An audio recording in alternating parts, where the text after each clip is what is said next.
For today's video ay gagawa kami ng bahay na gawa sa packaging tape. Ibang challenge na naman ang matutuhayan nyo sa video na to. Dahil ngayon, gagawa kami ng bahay gamit lamang ang packaging tape. At magsusurvive kami sa kagubatang ito ng isang araw. So ngayon, nagpahinga pa kami dito. Dahil sobrang tarik ng daanan papunta sa bundok na to. Nagpatuloy pa rin kami sa aming paglalakad habang naghahanap ng magandang pwesto. At sa di inaasahang pangyayari, nakakita kami ng pugad ng mga bubuyog. Grabe, napakadelikado pala ang gubat na to dahil meron kami nakita dito ng pugad ng mga bubuyog. At hindi namin alam kung ano ang mangyayari namin sa gubat na to. Dahil walang ibang taong nakatira dito at tanging huni lang ng ibon at haguros ng hangin ang maririnig mo. So ngayon, nandito na kami sa gubat at naghanap na kami ng spot para gumawa ng bahay na gawa sa packaging tape. At dito, sinimula na namin ang paghahanap ng mga kahoy para gagamitin sa paggawa ng aming packaging treehouse. Ngayon, hindi namin alam kung bakit nagawa namin ang kalukuhan na to. Time check, alas 10 na ng umaga. At ito yung unang oras na magstay kami sa kagubatang ito. At dito, sinimula na namin ang paggawa ng aming packaging treehouse. Okay, let's go, time lapse! First time namin gumawa ng ganitong klaseng bahay at hindi namin alam kung paano gawin ang bagay na to. Kaya hinanapan lang namin ng paraan para mabuo. Ngayon, dito yung spot na napili namin na gumawa ng bahay na gawa sa packaging tape. Expect more time-lapse dahil hindi madaling gumawa ng mga ganitong klaseng content. Kaya kung gusto nyo ng mga ganitong klaseng video, huwag nyo po kalimutan i-share ang video na to. Dahil sa bawat pag-share nyo ay nakakatulong kayo sa amin. So ngayon, sisimula na namin ang paglagay ng packaging tape.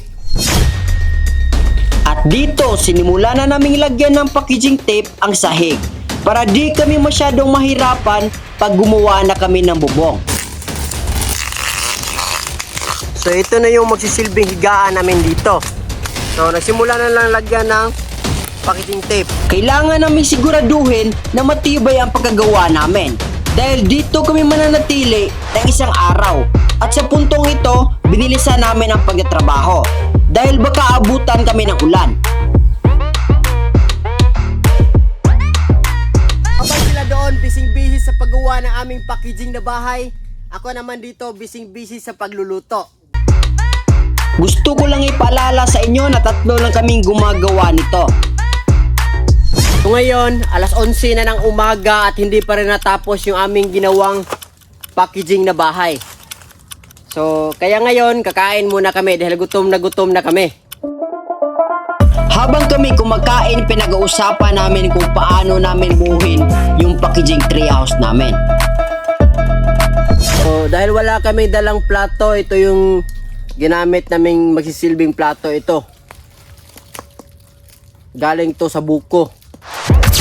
At dito, nagpatuloy na kami sa paggawa ng bubong na aming packaging treehouse.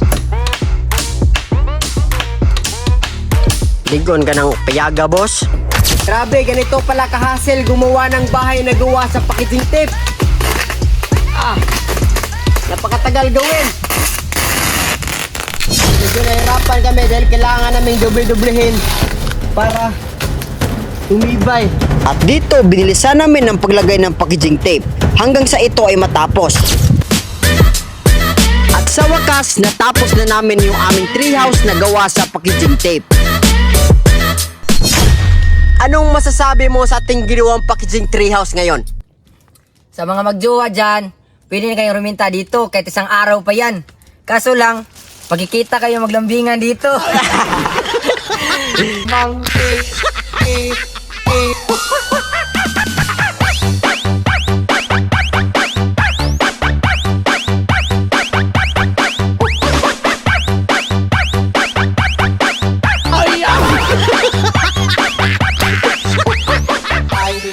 Ngayon lang siguro kayo makakakita na treehouse na gawa sa packaging tape. Sa laki ng aming packaging treehouse, pwede kang tumayo dito sa loob. Yan, ito yung bubong. Yan, pwede kang tumayo. Tapos, kasya rin ito 3 tao. Yan. Ganito ito katibay, pwede higaan ng 3 tao. Woo! Kahit yung juwa mo, pwede mong dalhin dito. Yung problema lang, pag nalambingan kayo dito sa loob, makikita kayo. At dahil sumakit yung ngipin ko, kakain ako ng liso na mahogani. Paitay. Bumagabi na at nagsimula na kaming matakot. So ngayon, alas 7 na ng gabi at nandito kami ngayon sa gubat. At wala kaming ibang kinatakutan dito, kundi mumulang.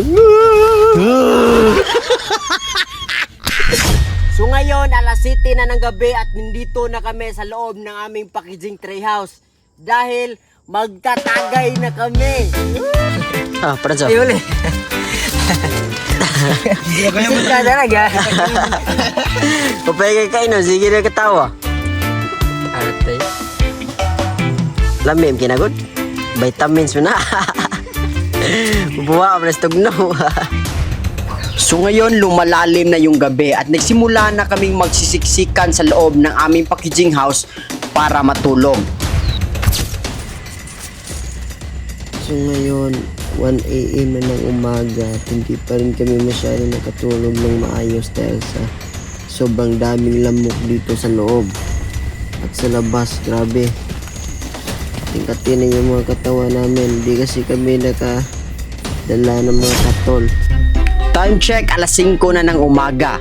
At natutulog pa rin yung mga kasamahan ko sa loob ng aming treehouse na gawa sa packaging tape.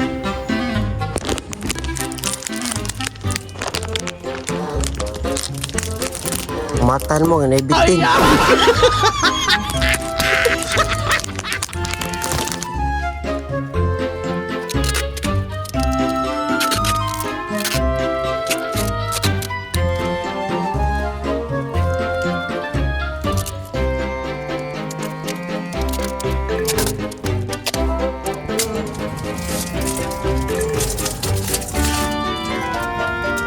Hoy, ulit na tata.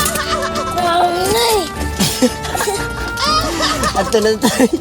Time check, alas 9 na ng umaga at sa wakas natapos na rin namin yung challenge na manatili sa aming ginawang packaging treehouse ng isang araw.